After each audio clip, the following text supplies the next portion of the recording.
नमस्कार मित्रों, welcome back to my channel. आप सबका आपके अपने यूट्यूब चैनल पर हार्दिक स्वागत है। शिक्षा विभाग की अपडेट्स के साथ उपस्थित हूँ। परंतु मित्रों, कुछ आगे बढ़ूँ इसके पहले आपसे रिक्वेस्ट है, प्लीज़ मेरे चैनल को सब्सक्राइब अवश्य करें, साथ ही बेल आइकन ज़रूर प्रेस कर दें ताकि आपको इसी प्रकार की नोटिफिकेशन भी प्राप्त होती रहे। अब आइए देखते हैं महत्वपूर्ण अपडेट्स क्या हैं। तो आइए हेडलाइंस देखते हैं। तो इसमें महत्वपूर्ण है एनपीएस तथा ओपीएस में क्या है बेहतर विकल्प, तो इसके बारे में आप डिटेल में जानकारी प्राप्त करेंगे। ग्रामीण तथा नगरीय विभाजन होगा खत्म और दोनों का कैडर एक होगा। क्या न्यू योजना बनी है, इसमें आप जानकारी प्राप्त करेंगे। 69,000 भर्ती का तीसरा चरण और इसमें भी प्रक्रिया बढ़ाई जा रही है आगे। जुलाई में खुल जाएंगे विद्यालय। साथ ही साथ मानदेय वृद्धि और स्थानांतरण की आस लगाए अनुदेशक। तो मित्रों, आइए आगे बढ़ते हैं और महत्वपूर्ण खबरों से अवगत होते हैं। तो आइए देखते हैं वीडियो। महत्वपूर्ण न्यूज है। बेसिक शिक्षा मंत्री डॉक्टर सतीश चंद्र द्विवेदी ने कहा है कि ग्रामीण और नगर के विद्यालयों में शिक्षकों की तैनाती को लेकर दशकों से चली आ रही विसंगति जल्द ही दूर की जाएगी और इसके लिए सरकार नगर व ग्रामीण का विभाजन खत्म करने जा रही है। शिक्षकों के नगरीय व ग्रामीण कैडर को खत्म करने की एक योजना है। एक कैडर होते ही ग्रामीण क्षेत्रों से नगर में और शिक्षकों के स्थानांतरण का रास्ता साफ हो जाएगा। ऐसे में नगर के विद्यालयों में अध्यापकों की कमी जल्द दूर होने वाली है। बेसिक शिक्षा विभाग द्वारा संचालित नगर के विद्यालयों में शिक्षकों का टोटा बना हुआ है। वाराणसी में ही नगर के 101 विद्यालयों में 26 विद्यालय एक शिक्षक के भरोसे चल रहे हैं। बनारस ही नहीं, सूबे के अन्य जनपदों की भी स्थिति कुछ इसी प्रकार है, जबकि ग्रामीण क्षेत्रों के कई विद्यालयों में छात्रों के अनुपात में शिक्षकों की संख्या अधिक है। इसके पीछे पिछले 1.5 दशकों से नगर के विद्यालयों में अध्यापकों की नियुक्ति न होना मुख्य कारण है।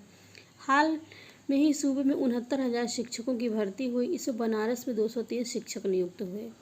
नवनियुक्त शिक्षकों की तैनाती ग्रामीण क्षेत्रों के विद्यालयों में ही हुई।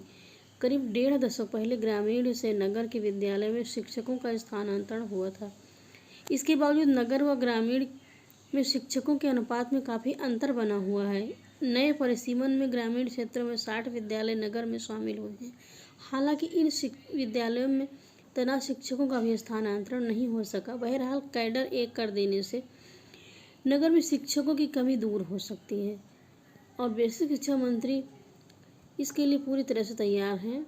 इस प्रकार स्थानांतरण किया जा सकता है। शिक्षा परिषद के प्राथमिक स्कूलों में नियुक्ति की उम्मीद संजोए दावेदारों के लिए खुशखबरी है। सीएम योगी आदित्यनाथ के निर्देश पर 69,000 सहायक अध्यापक भर्ती के तीसरे चरण की काउंसलिंग का कार्यक्रम जारी हो गया है। करीब 6,000 रिक्त पदों पर योग्य अभ्यर्थियों को नियुक्ति पत्र 30 जून को मिलेगा और अभ्यर्थी काउंसलिंग का इंतजार कर रहे थे और पिछले दिनों परिषद मुख्यालय के सामने प्रदर्शन किया था। परिषदीय स्कूलों की 69,000 शिक्षक भर्ती में 2 चरणों की काउंसलिंग हो चुकी है और करीब 63,000 से अधिक अभ्यर्थी नियुक्त हो चुके हैं। खबर है और यह एनपीएस और ओपीएस में क्या बेहतर है, इससे संबंधित है। तो आइए जानते हैं। 17 वर्ष पहले नेशनल पेंशन सिस्टम एनपीएस लागू होने के बाद से ही सरकारी कर्मचारी पुरानी पेंशन व्यवस्था अर्थात ओपीएस बहाल करने की मुहिम चला रहे हैं। विरोध में लाखों कर्मचारियों ने अभी तक एनपीएस नहीं अपनाया, जिससे भविष्य में आर्थिक संकट पैदा हो सकता है। दोनों कहा जाता है कि ज़्यादा भरोसा देती है, ये भरोसेमंद मानी जाती है। निवेश सलाहकार बलवंत जैन का कहना है कि पुरानी पेंशन व्यवस्था अर्थात ओपीएस सरकारी कर्मचारियों को ज़्यादा भरोसा, विश्वास और सुरक्षा प्रदान करती है। इसमें सरकार की ओर से तय लाभ दिया जाता है। 1 जनवरी 2004 से एनपीएस लागू होने के पहले जब सरकारी कर्मचारी सेवानिवृत्त होता था तो उसके अंतिम वेतन की 50% राशि निश्चित तौर पर पेंशन के रूप में मिलती थी। इस पर कर्मचारी के सेवा काल का कोई असर नहीं पड़ता था। इसके अलावा ओपीएस में हर साल महंगाई भत्ते के रूप में बढ़ोतरी के साथ नया वेतन लागू होने पर भी बड़ा इजाफा होता है। ओपीएस धारक की मौत होने पर उसकी पत्नी या अन्य आश्रित को पेंशन मिलती है। जीपीएफ के मुकाबले कम फायदेमंद है एनपीएस।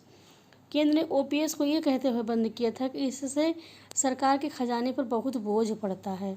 जाहिर है सरकार ने अपना जोखिम कर्मचारियों पर डाल दिया। एनपीएस आने के बाद सामान्य भविष्य निधि जीपीएफ को बंद कर दिया गया है। इससे पहले 12% कर्मचारी का और 12% नियोक्ता का निवेश होता था। एनपीएस में राज्य सरकार के कर्मचारी के मूल वेतन व डीए का 10% कटता है और इतनी ही राशि नियोक्ता देता है, यानी जीपीएफ से 2% कम। केंद्र के मामले में नियोक्ता का अंशदान 14% है, लेकिन राज्य कर्मचारियों के लिए एनपीएस पेंशन और बचत दोनों ही लिहाज से जीपीएफ के मुकाबले नुकसान का सौदा है। ओपीएस नहीं है तो एनपीएस में समझदारी होनी चाहिए। जिन कर्मचारियों ने एनपीएस नहीं चुना और जीपीएफ खाता भी नहीं खोला है, उनका न तो खुद के वेतन से अंशदान हुआ और न ही सरकार ने पैसे डाले। ऐसे यूपी में सरकारी शिक्षिका राधा ने 2015 में नौकरी शुरू की और एनपीएस नहीं चुना। उनका जीपीएफ खाता भी नहीं है। एनपीएस खाता होता तो मूल वेतन और डीए मिलाकर हर महीने औसतन 5,000 का अंशदान होता।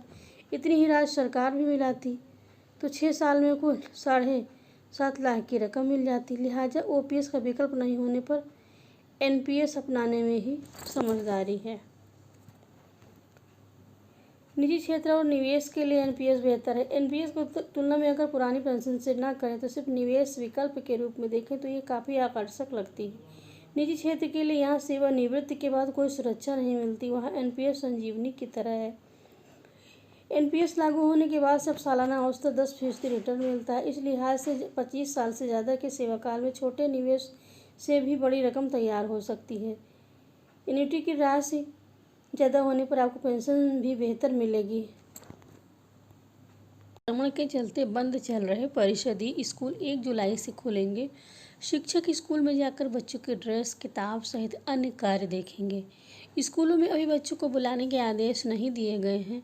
शासन का आदेश मिलने के बाद विभाग ने जिले के 2,504 स्कूलों को खोलने की तैयारी शुरू कर दी है। मित्रों, गोरखपुर से संबंधित खबर है, लेकिन पूरे प्रदेश पर लागू होगी। कोरोना वायरस के बढ़ते मामलों को देखते हुए शासन ने कक्षा 8 तक के स्कूलों को मार्च माह में बंद कर दिया था। इसके बाद से छात्र घर में हैं और शिक्षक 20 अप्रैल से वर्क फ्रॉम होम के तहत स्कूल नहीं जा रहे हैं। कुछ समय पहले ऑनलाइन पढ़ाई शुरू करा दी गई, लेकिन अब कोरोना वायरस के मामले लगातार घट रहे हैं, तो बेसिक शिक्षा विभाग ने स्कूलों को खोलने के आदेश दिए हैं। 1 जुलाई से बेसिक शिक्षा विभाग में सभी प्राथमिक और उच्च प्राथमिक स्कूलों को खोला जाएगा। फिलहाल केवल शिक्षक स्कूलों में जाएंगे और बच्चे घर पर रहेंगे। शिक्षक स्कूलों में पहुंचकर ड्रेस, किताब और अन्य कार्य को संपन्न करेंगे। प्राथमिक विद्यालयों में तैनात अंशकालिक अनुदेशकों से संबंधित है। उनका वर्षों से मानदेय नहीं बढ़ाया गया है और साथ ही साथ दूर दराज के विद्यालयों में तैनाती मिलने से सैकड़ों अनुदेशकों को अल्प मानदेय में परेशानी का सामना करना पड़ रहा है। जिसको देखते हुए अनुदेशकों ने 1 पखवाड़े तक ट्विटर अभियान चलाकर सरकार से मानदेय वृद्धि व गृह विभाग में तबादले की मांग की है। अनुदेशकों ने बताया कि पिछले 5 सालों से सरकार से लगातार ज्ञापन, धरना प्रदर्शन व ट्विटर अभियान आदि के माध्यम से मांग कर रहे हैं। उच्च प्राथमिक विद्यालयों में शिक्षण कार्य को मजबूती प्रदान करने के लिए वर्ष 2013 में सपा सरकार की ओर से अंशकालिक अनुदेशकों की तैनाती की गई थी, जिसके तहत इन्हें काफ़ी दूर अलग अलग ब्लॉकों में तैनाती मिली थी। लेकिन अब घर से काफ़ी दूर और कम वेतन में अनुदेशकों के लिए मुसीबत बन गई है। कोरोना संक्रमण के बाद से 1 जुलाई से फिर स्कूल खुल रहे हैं और अनुदेशकों का शिक्षण कार्य उनको करना है, तो इस प्रकार दूरी अधिक होने के कारण आवागमन में भी दिक्कतें आएंगी और किराए के में भी अत्यधिक खर्च बढ़ने की वजह से आर्थिक बोझ भी बढ़ेगा। इसलिए मानदेय वृद्धि की भी मांग की जा रही है और साथ ही साथ उनका स्थानांतरण भी होना चाहिए, इस पर भी मांग की जा रही है। तो ये आवश्यक है कि कई अनुदेशक तो 60-60 किलोमीटर दूर नियुक्त हैं, तो इस प्रकार उनको